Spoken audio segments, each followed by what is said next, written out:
We acknowledge the traditional custodians of this land and pay our respects to elders past, present, and emerging.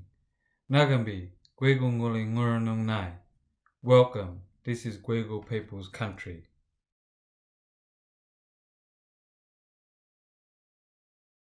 So I'm going to tell you a very special story about the arrival of a ship called the Endeavour. A long time ago, in 1770, there was a captain named James Cook, and he sailed all the way around the Pacific, exploring islands and that. Then one day he decided to turn west and leave New Zealand, and he came right across here, right across the ocean. We call the ocean Gadu. And he found a place, Point Hicks he named it, down in Victoria. And as he turned north, he started to sail all the way along the coastline. And all the way along the coastline, he kept seeing columns of smoke going into the air. And we call columns of smoke Bundamiri. So he's seen lots of Bundamiri as he came up the coastline. He saw water spouts all the way along the coast as well, really big ones. And as he came along the coast, when he got to about here, the Gwegul people of the Dharawal nation saw these sails in the far distance, but we thought they was low-lying clouds. So see those clouds out there? We thought they was low-lying clouds just above the waterline. We call clouds Garu. And in our culture, when we see low-lying clouds or low-lying fog, we believe there's spirits inside of them. Spirits who are coming back to visit us. But then as the ship got to about where we are now, we thought it was a floating island. And in our language we call islands Barunga. And that's why today we call ships Barunga as well. So we might go for a walk. So I can tell you about what the Aboriginal people saw as the ship came into Kamay, Botany Bay. We thought they was possums. This is another very special spot because as the Endeavour turned and came in here to Kamay Botany Bay, our people had a very good look at the vessel as it was coming past. And we've seen people on the decks doing things, but we also seen some of the sailors go up and down the mast, and we actually thought they was possums. And we call possums in our language gurura. And then the vessel moved on further onto the bay before it anchored. So what we're going to do now, we're going to go to a very special place.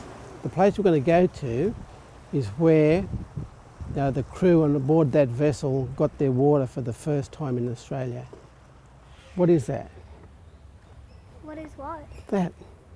That is a little creek, I think. A little creek, that's right. We call creeks or rivers Durrigan.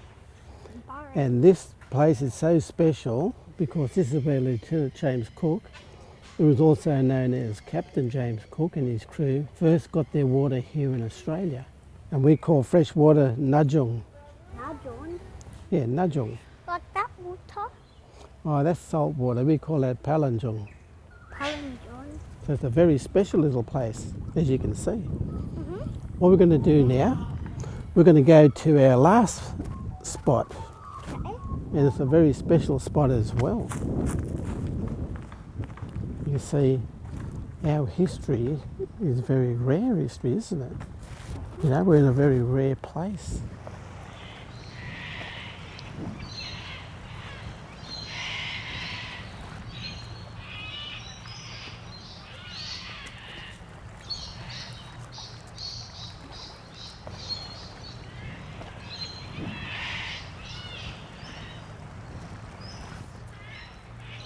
Now, this is the last spot I'd like to speak to you about, Heath.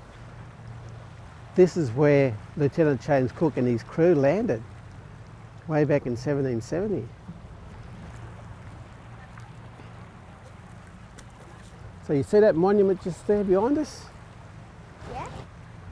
That is there because this is where James Cook and his crew landed in Australia for the very first time. It was the very first time that the British people actually came to this continent and actually set foot here. So as their boat came in here, their ship, the Burrunga, they anchored just out here. They jumped in their longboats and they rowed the boats into this spot here where they actually landed. They saw Aboriginal people on the shore here, and when they landed they walked up across the beach here, we call the beach of Murrum, and they tried to befriend the Aboriginal people by giving them gifts like beads and other things. But the Aboriginal people weren't interested in the beads and the other gifts. All they wanted was Lieutenant James Cook and his crew to get back on their boat and go away. 2 Aboriginal warriors came from these directions here, and they tried to stop them from walking any further from this landing place here. And they threw gurrabungs at them. So gurrabungs are stones and rocks. The Aboriginal people were singing out "Warra Warra Wai." That means you are all dead. They thought they were spirits. We call spirits gunjas in our language. But the crew needed water as well, so what they actually did is they fired their muskets at the 2 warriors, and they hit one warrior in the leg.